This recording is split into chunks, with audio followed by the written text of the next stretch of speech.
দাদু, কিন্তু আমি কি চাকরি করব?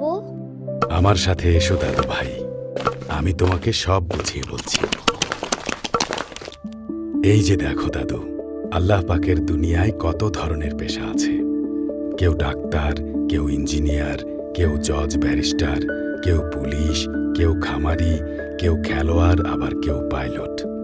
ডাক্তার মানুষের চিকিৎসা করে, ইঞ্জিনিয়ার বড় বড় দালান কোঠা ব্রিজ বানায়, জজ ব্যারিস্টার ন্যায় বিচার করে, চাষিরা ফসল ফলায়, খামারিরা হাঁস মুরগি মাছ গরু চাষ করে, আর পাইলটরা বিমান চালায়।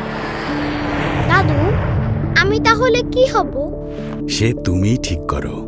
তবে যাই হও না কেন, পড়াশোনা করতে হবে। পড়াশোনা করে অনেক বড় হতে হবে এবং মানুষের মতো মানুষ হতে হবে। আমার পড়াশোনা করার দরকার নাই, আমি অলরেডি একজন পাইলট।